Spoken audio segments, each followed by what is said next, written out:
ethnicities, and backgrounds, but we know that your love reigns over us all.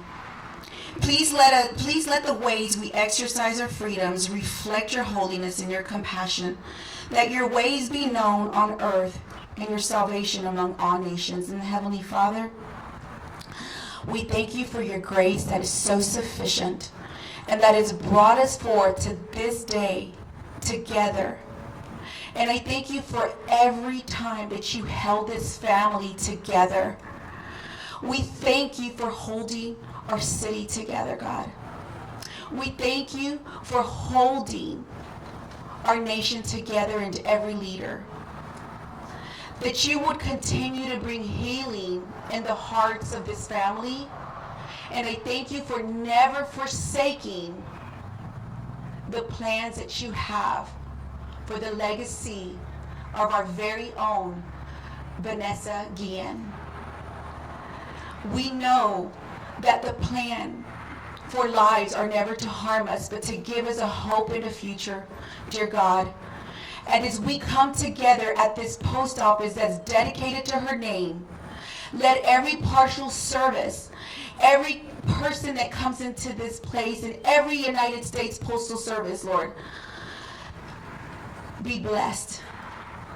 That you encourage every person that's here today with hope, healing, love, peace, and the promised joy that you've given us. And that you use every circumstance in the life of our beautiful Vanessa to continue to bring honor to you and to my little sister and to this precious Guillen family as you continue to hold them this day and every day forth in the palm of your hands.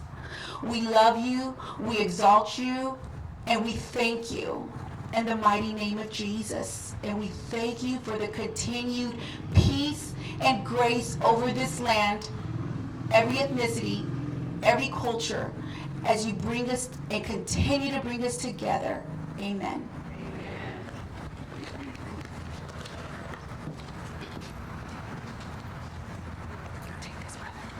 Thank you, Reverend. And now, let's welcome Congresswoman Garcia.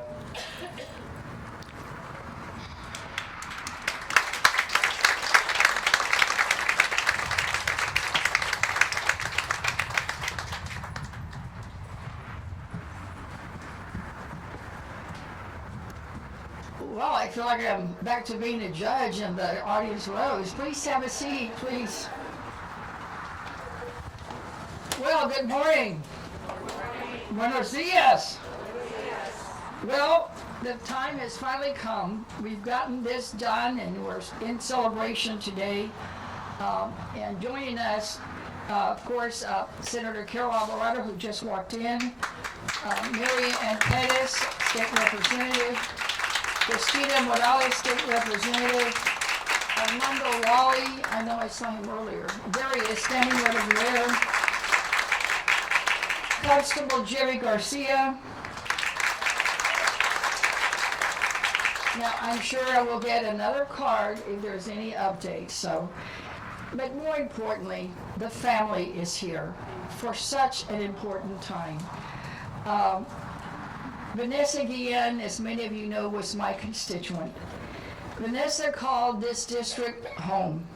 She went to high school at Cesar Chavez, and thank you, band, for that lovely national anthem. She was a curious sister, and from a very young age, she told her family that she wanted to join the United States Army. Serving your nation is an incredible exercise of sacrifice, and every veteran deserves to have an honor like this. I would like for all the veterans in the audience today to please stand up so that you can be acknowledged for your service.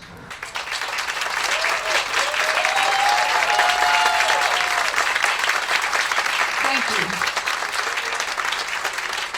Every time I think about Vanessa, I see her face in my sisters, my nieces. I see her when I visit schools and see students.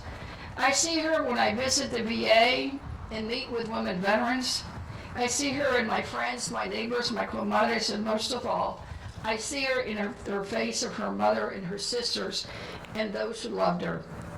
Vanessa's story is a story of a family's fight, and it's one of going up against the giants in the name of family, love, and justice. When Vanessa's family came to me, it was evident that they would not be stopped in their pursuit of justice. There was no fear in Mama Guillen's eyes when it came to taking on the most powerful military force in the world, the United States of America. Imagine that, one family up against the Pentagon, the Army, and all of the armed forces.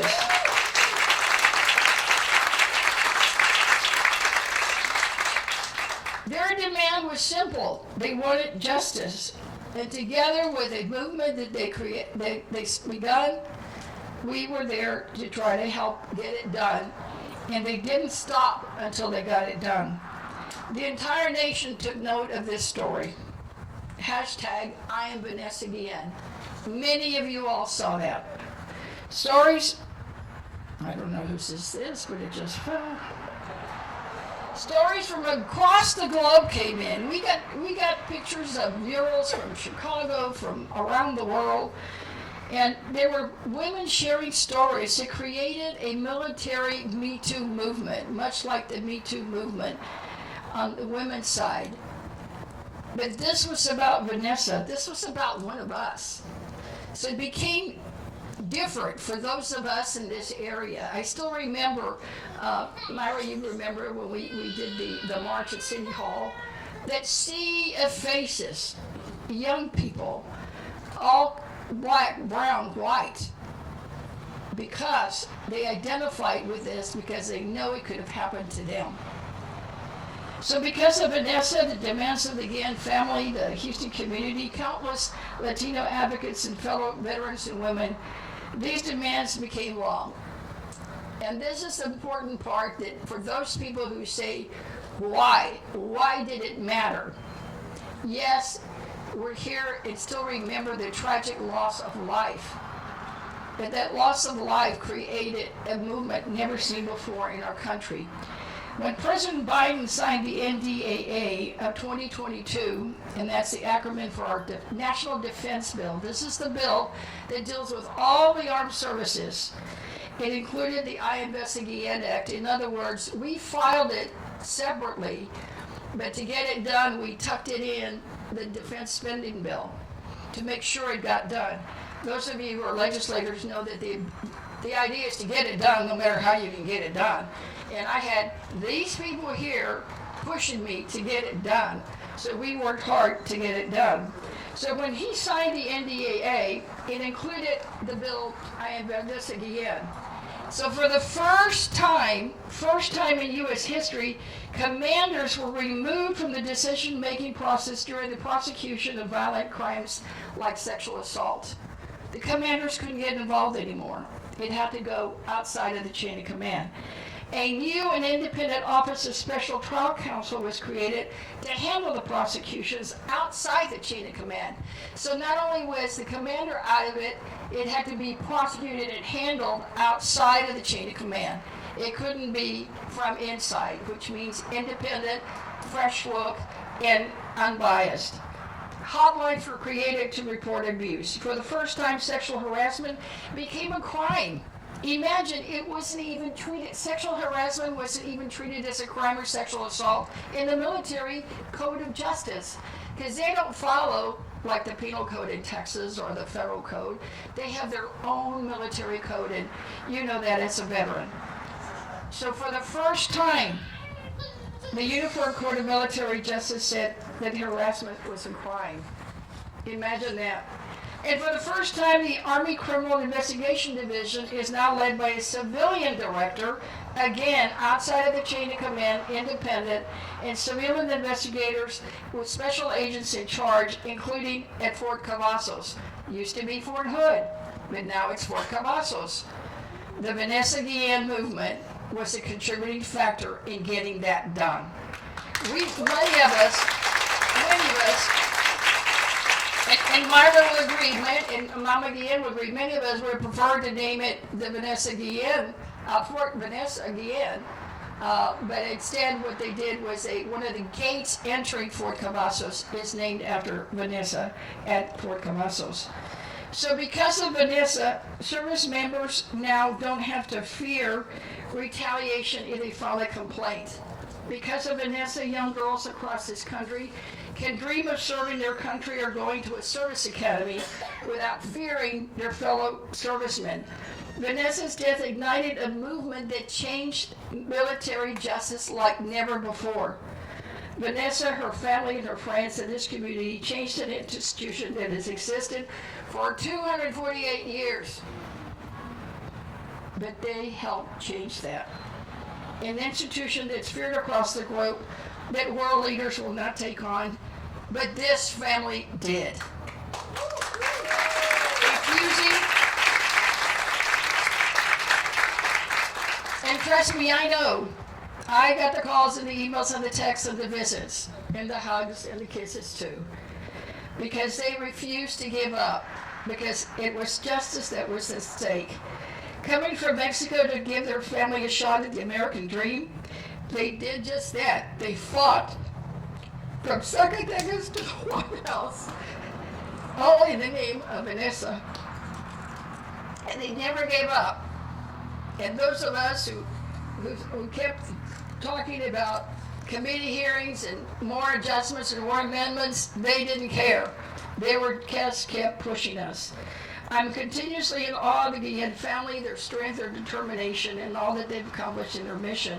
And as a community, we have helped make them have the power to ensure that Vanessa's spirit lives on and that the light lives on. So that's why this is important, because this post office is the first post office with a Latino name, period.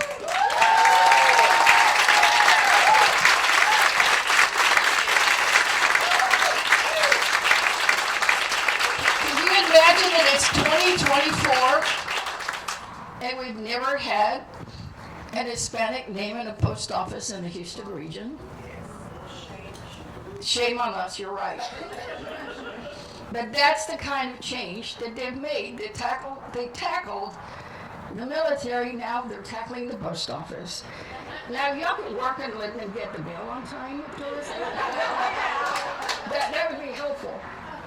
But no, it's important, and we have someone who will speak to why it's important. Why does a name on a building have importance? And all I can tell you that it's important for the children that come by. This building will be a reminder of her sacrifice and her dedication. It's a reminder of her legacy and her accomplishments and her pursuit of the American dream.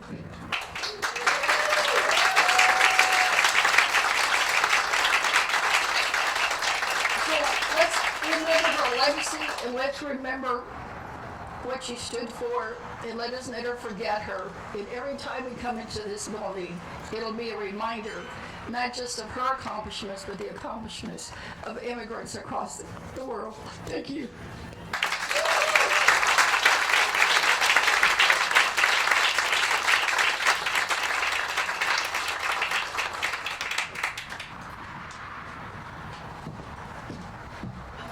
Thank you, Congresswoman. Next, we would like to welcome our keynote speaker. She's a professor of the University of Houston, Mexican American Studies. Please welcome Professor Diana Pino.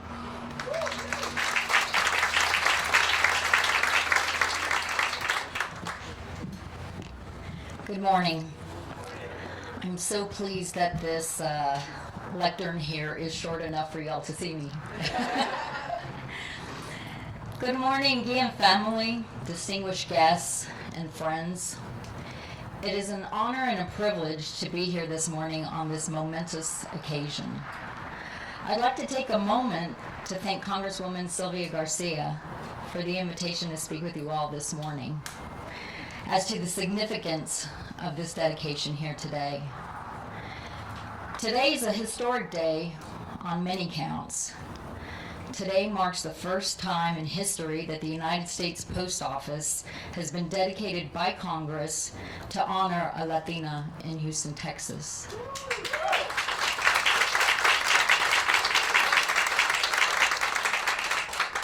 That in itself is cause for celebration, but understanding the full context of what this means to our country, for our community, and for the Guillen family is a reason to rejoice here today. And I think part of that is, look at this beautiful weather that we have today. We couldn't have asked for anything more to celebrate this moment.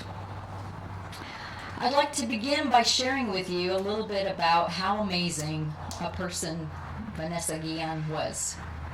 Something her family, friends, and community already know very well.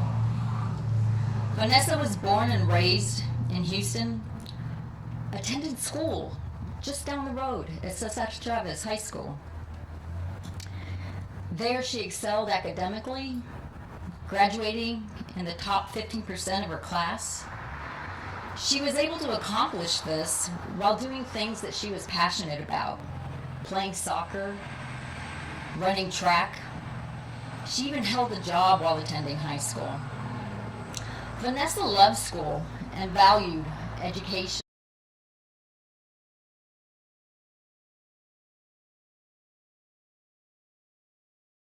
The values of educación, resilience, strength, family, and faith. These are the cultural values and assets that many Latinos hold near and dear to their hearts. This is why Vanessa's story has resonated with so many people, because they can see themselves in Vanessa and her family.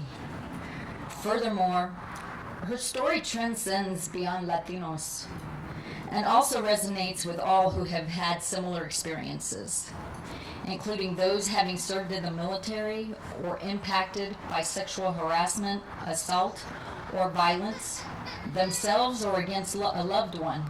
Hence the rallying cry, I am Vanessa Guillen. Today's dedication and renaming of the Vanessa Guillen Post Office honors both Vanessa and her family, but it also serves as a symbol of strength, courage, and resilience. Vanessa loved the United States and decided early on that she wanted to serve her country by enlisting in the Army, which she did prior to graduating from high school. Vanessa was not only strong mentally and emotionally, but also physically, spending much of her time exercising and lifting weights at the local gym. As the daughter of immigrants, she witnessed early on the courage and resilience her parents showed, coming to a new country, making a home, and raising a family. Their sacrifices and hard work became fuel for Vanessa to succeed in all aspects of her life.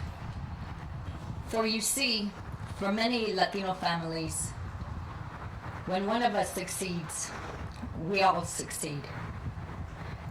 As well as when one of us hurts, we all hurt. In many ways, Vanessa is a reflection of her family, and vice versa.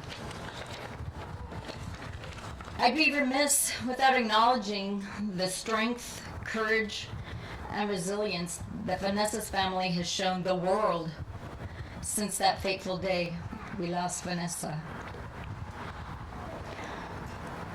The family's quest for answers, vocal and heartfelt assertiveness, and fight for justice is a reflection of their deep love for Vanessa and La Familia. The emotion and love that exudes from the family is why Vanessa's story has gripped the nation, garnering the support of legislators like Congresswoman Garcia to ensure that her death was not in vain, but rather a catalyst for change that will stand the test of time.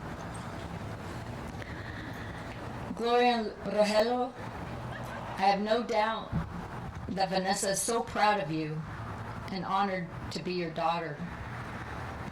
Sisters Lupe and Mayra, oh my gosh.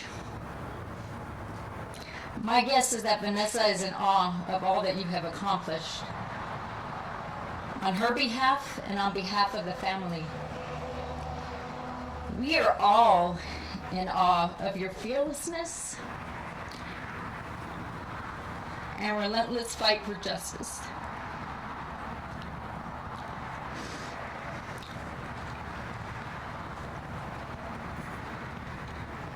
I admire you both so much, and I know you too serve as role models for countless young Latinas. As I said before, you are a reflection of Vanessa, and she a reflection of you and your family.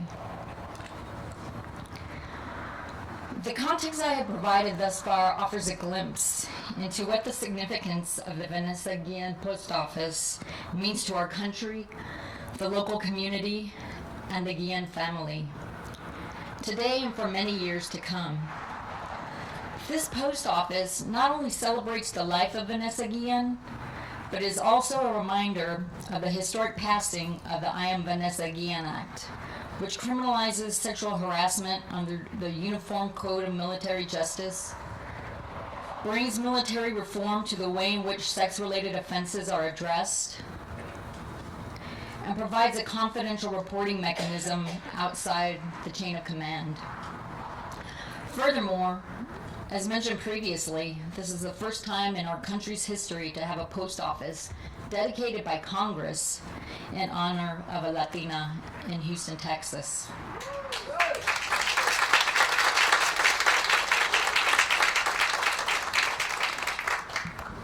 According to the 2020 U.S. Census and the Pew Research Center's analysis on census data, Latinos make up nearly 19%, or 62 million, of the U.S. population. Harris County has experienced the largest growth of Latinos from 2010 to 2020, more than any other county in the U.S., making it the second largest Latino county behind Los Angeles, California, county in California. Mexican Americans still make up the largest Latino subgroup in the United States, in Texas, and in Harris County. Militarily speaking, Latinos have fought in every U.S. conflict since the Revolutionary War, and currently make up approximately 17% of active duty service members. The Marine Corps has the highest percentage, 23%, of Latino active duty members.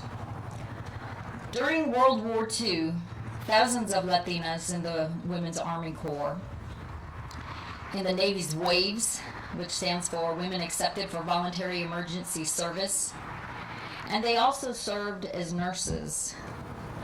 Today, Latinas represent about 18% of all active duty Latinos in the Army. And it is for this reason that it brings such joy to see so many veterans here today. We thank you for being here. This data matters. It matters because representation matters in all its form, in society, industry, economics, politics, and the naming of government buildings, such as this post office. Vanessa Guillen was a role model in life, and she will remain a role model posthumously by keeping her memory alive through the dedication of this post office.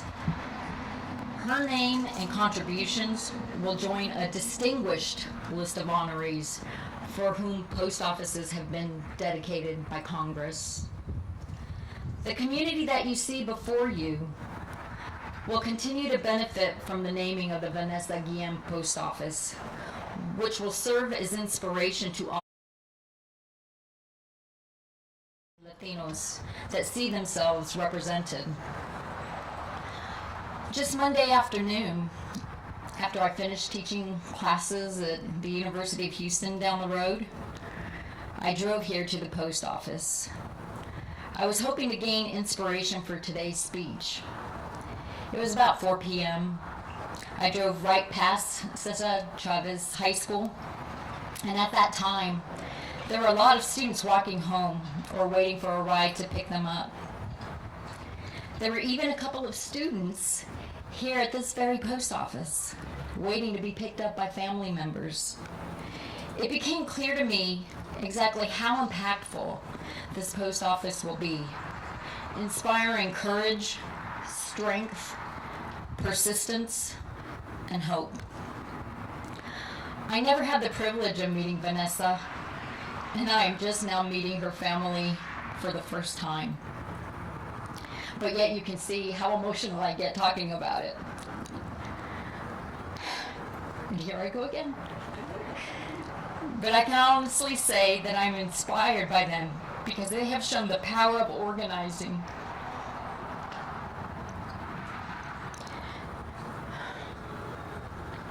And uniting for a common cause. But most importantly, the power of La Familia. As you heard in my introduction, I teach for the Center for Mexican American and Latino Studies at the University of Houston. I teach an introductory course that covers the history of Mexican Americans and their contributions to the United States. I teach a course, Latinas in the U.S., which is really important because historically Latinas and women in general have been overlooked when it comes to recognition for their leadership and impact on the United States. I also teach a Mexican American urban communities as well as Latino psychology course. Latino psychology course is actually my most popular course because it really hits home for most Latino students who for the first time are exposed to research that captures their own experiences and offers terminology to explain what they have known all along. I have been teaching at U of H since 2018. Our executive director, Dr. Quiros, has mentioned to me on several occasions that students love me. And while I would love to take full credit of that statement, it isn't me that they love. It is the content and subject matter of my courses. They are mostly learning for the first time a history of their people that they have never known.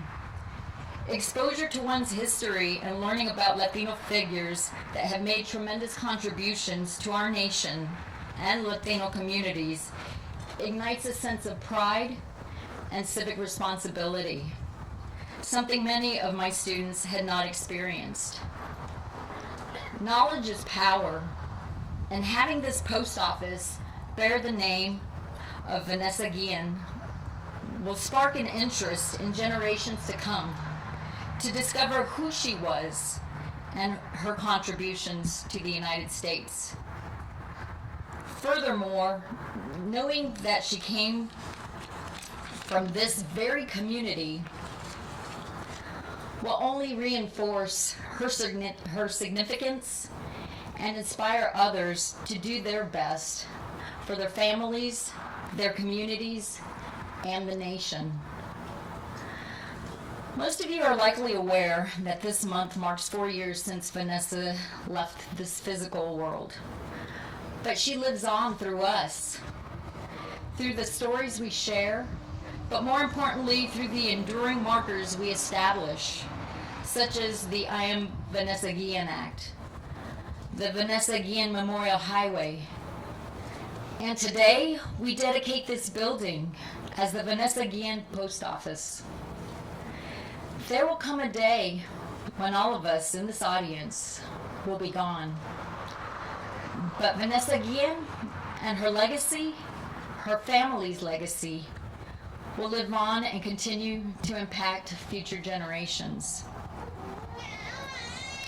As we leave today's event, please join me and the Guillen family in sharing Vanessa's story and the positive impact that she and her family have made on our great nation. I'd like to thank the Guillen family for sharing Vanessa Guillen with the world, and your continued efforts to ensure justice, and that she will always be remembered. Again, I also want to thank Congresswoman Sylvia Garcia for standing by the Guillen family throughout the years and for making today's dedication of the Vanessa Guillen Post Office possible.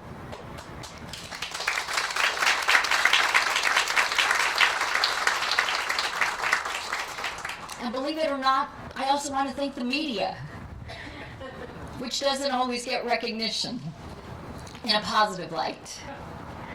So I want to thank you for being here today, capturing and sharing this important event.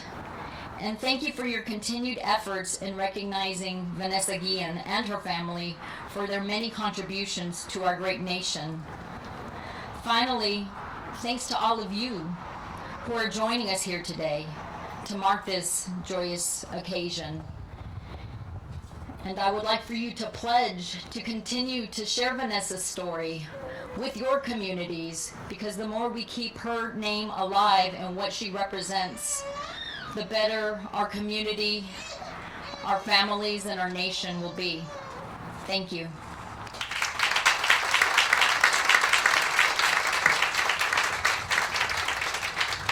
Thank you, Professor. And now the time that we've all been waiting for. I'd like to welcome USPS, United States Postal Service Station Manager Ms. Dolford and Ms. Anderson to the stage, Congresswoman Sylvia Garcia and the Guillen family to the stage for the name change unveiling.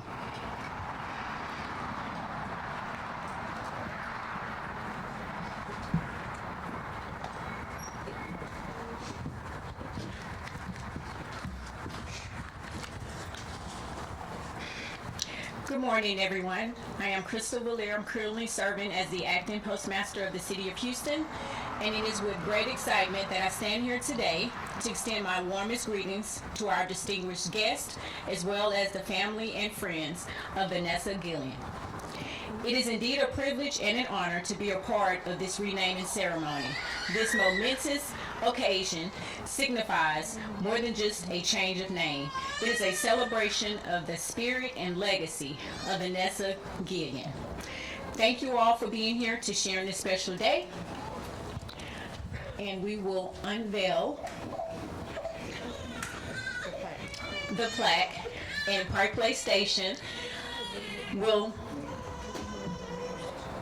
now be renamed as the Vanessa Guillen Post Office.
Hi everyone, good afternoon. My name is Guillen. I'm the oldest sister of Vanessa, and I'm sure you guys recognize me. And my mom and my sister Joanna is also here with us. I just want to give a huge thanks to everyone that showed up today. It means a lot. we're around the corner for her 4-year anniversary, and I'm trying not to get emotional, but everything we've done in the last 4 years, I'm in awe because I look back and I see everything that's been done, and it's, wow, it's a blessing. And unfortunately, I mean, she's not here, but I know that she sees everything that each and every single one of us do in her honor. And I thank the Houston community for always showing out from the very beginning, and for being the backbone for my family, and being born and raised here. I'm very honored to call this home, and I thank you guys for everything, the support, and we continue to work, we continue to do as much as we can, not only in her honor, but for our military members and their honored service. So thank you.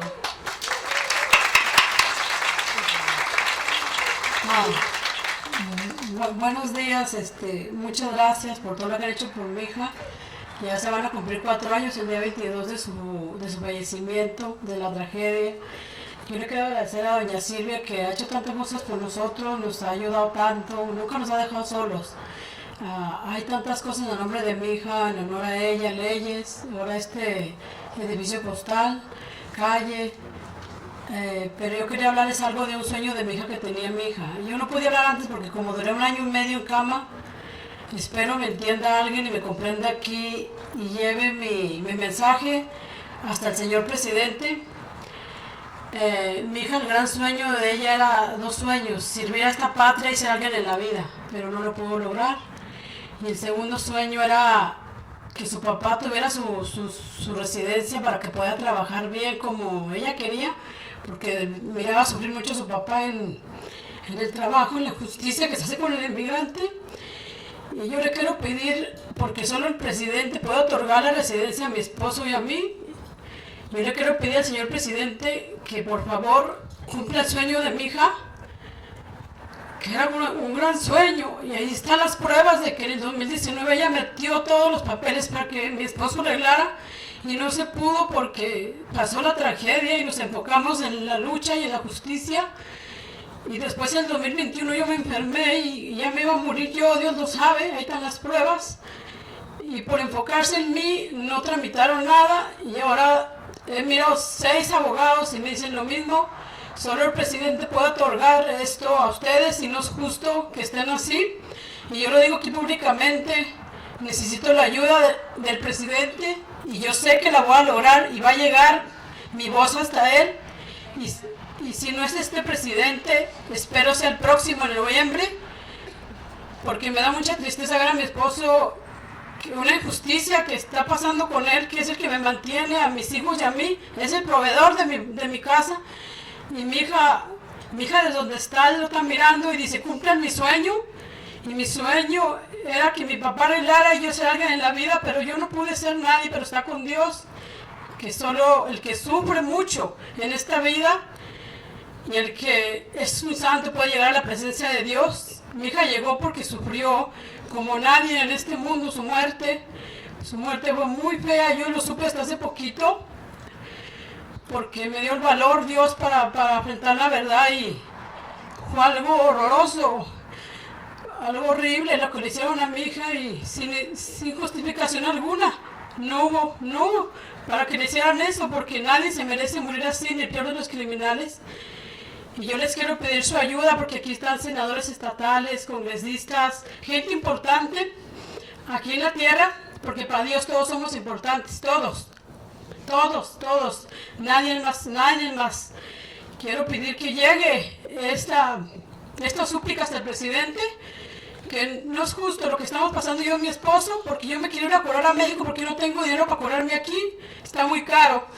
Y para poder entrar para atrás, porque pues yo ya tengo 25 años aquí, y mis hijos serán 6 con mi Vanessa. Mi Giovanita nadie me la conoce, ella es una linda niña que es la que todo hace por nosotros, ella trabaja y me ayuda también, ella es enfermera, y le agradezco a Dios por los hijos que me dio, por la vida que me dio, antes que nada por ese ser divino que era mi niña, que en paz descanse y en gloria esté, y que sigan orando su memoria, porque a través de ella todo se destapó, todo se supo y hay leyes que protegen y que sigan protegiendo a ese pobre soldado que está sufriendo. Yo sé porque bastantes madres me lo han dicho, yo conozco personalmente, yo no puedo hacer nada, solamente el gobierno puede hacer algo. Y yo les pido que ese sueño de mi hijo se cumpla, yo tengo las pruebas, ahí están los documentos, que mi esposo en el nombre de Jesucristo arregle y yo también para poderme curar a México y estemos en santa paz.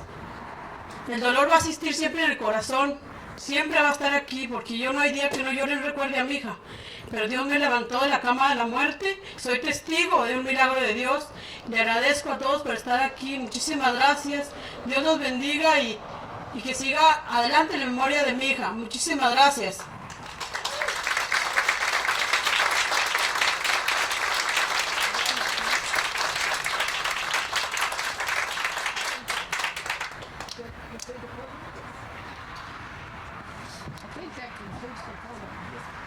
That concludes the program. I just want to acknowledge that Sheriff Gonzalez is here, who's right over there, and I think I saw Trustee Villaredo. Chief Pena, over there, hiding by the tree. All right, well, thank you all very much for coming. God bless.